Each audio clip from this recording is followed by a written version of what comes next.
Hi everyone. So in this video I will show you how to create a table and how to insert the values into the table and the different commands related to data definition language in SQL. So I'm using WAMP server here. I'll go to WAMP and click on MySQL console. Mention the username. Here I have set root as the username. Now you'll get the console. Here if you have set the password for the user that you have to mention, otherwise just press enter. Okay, you can see the MySQL prompt over here.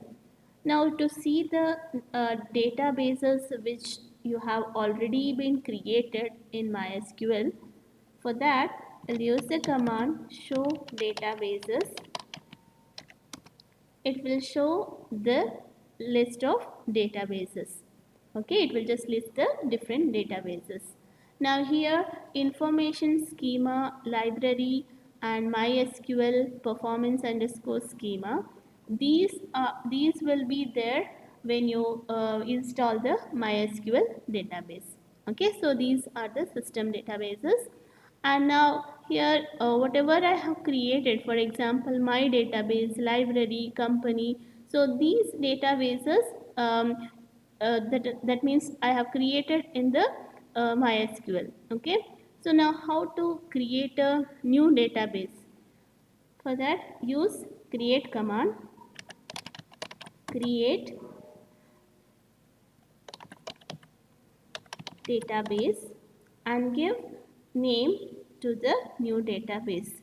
So I'll just write test as my database name. So create database test. After this you have to give semicolon. So for each command in SQL it must be ended with semicolon. Okay, you can see if the command executes successfully, then it will say query OK, and you can see the status of this database. Now if you write show databases again, now you can see a database with name test has been created. Now under this test database you want to create a table. Okay, so for creating the table, before creating the table you have to go to that test database.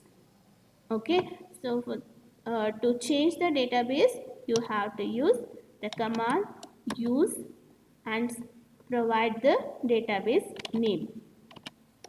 So use test. Now you can see it says database changed. That means now whatever table you are going to create, so that will be created under test database.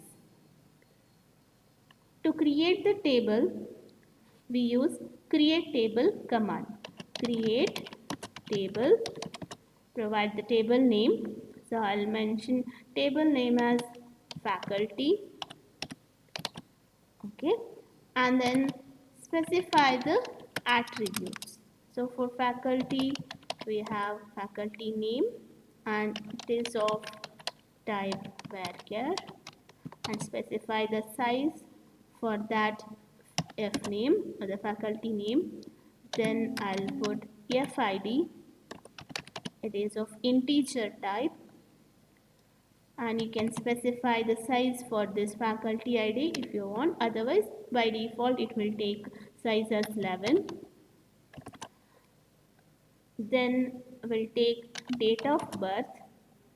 I'll take date of birth as date data type, and then salary I'll take this as decimal type. Here in decimal type you have to specify total how many digits are there, and after decimal point how many digits. So total 10 are there, and after decimal point they will be having 2 digits. Okay, so I'll create faculty table with F name, FID, date of birth, salary. Now here we can close this statement. by semicolon. It says table created. So to view the structure of the table, we'll use DESC command. So describe table name is faculty. It will show what all the attributes we have and what is its data type. Okay, now by default it will take null value. Okay, here you can see under null addition yes. Now to set the constraints, suppose you have already created the table, now you want to set the primary key for this table.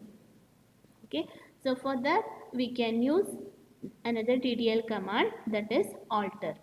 Okay, so alter table faculty.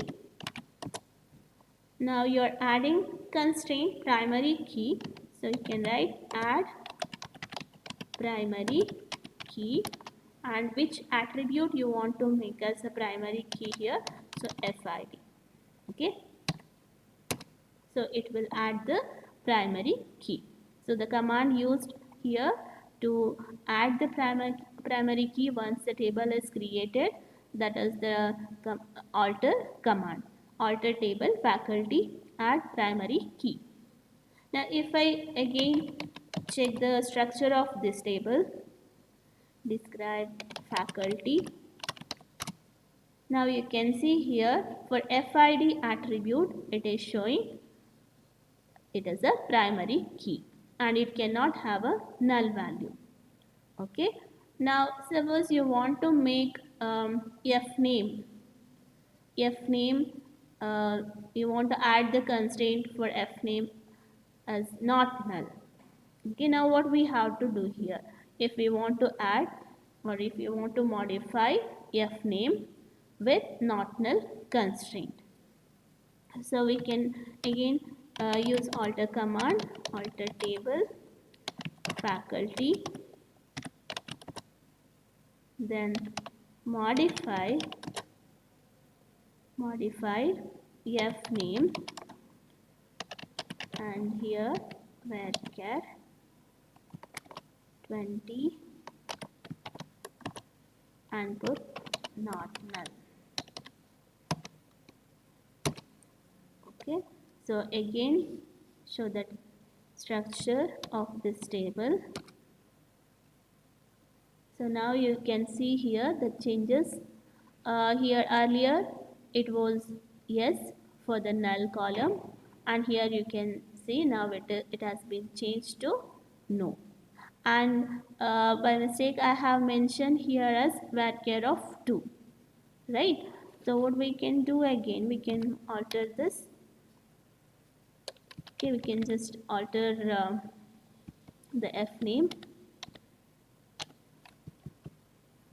The data type of fname can be modified.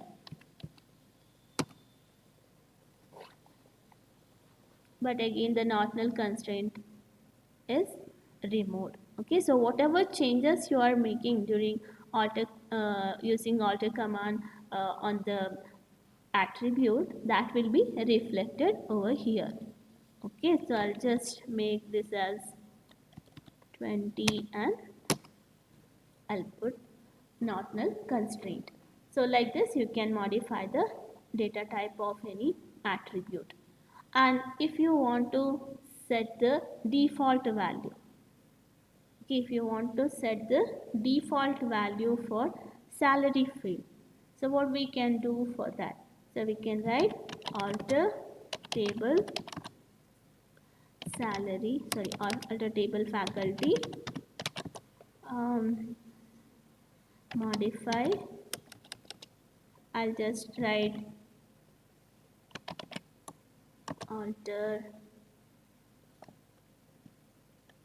salary set default 25,000. Okay, so here I'll just check the structure again. Now you can see here salary already I have defined it as a decimal 10 comma 2, and I'm adding the default value. So set default, this is the keyword used to set the default value. Okay, so alter salary set default. In the previous case also you can do using this um, alter again to add the not null constraint. Okay, so then next is I'll create one more table. I'll show how you can add the foreign key. Okay, so I'll create another table called department, and here I'll take the two attributes department ID, DID, integer, and primary key. While creating the table itself you can add. Okay, so like you can just mention after defining the attribute, you can just mention primary key, then dname varchar, and it can be of 10 character length, and yeah, it should be like it cannot take not null, and you can also use unique constraint. Okay, unique constraint. Now you can see the structure of this department table. Integer, did is of integer type and it is a primary key, and dname is a varchar type and it is unique. Okay, and now to add the foreign key, like in faculty I can include the department ID and that must refer this department table, but here department ID is not there in the faculty table. So first what we have to do, we can add one more column to the faculty. Okay, so alter table faculty, add DID, department ID, DID of integer type. Okay, add column DID which is of integer type. Okay, now we can see faculty is having department ID. Now how to set the foreign key in this? So go to PHP myadmin. Okay, so root is the username, password I have not set, so click on go. Now here you can see test, right, test database.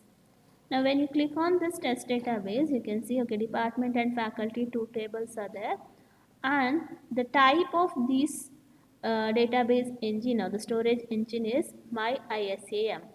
So if the storage engine is MyISAM, it will not accept the foreign key constraint. So how to change this default storage engine?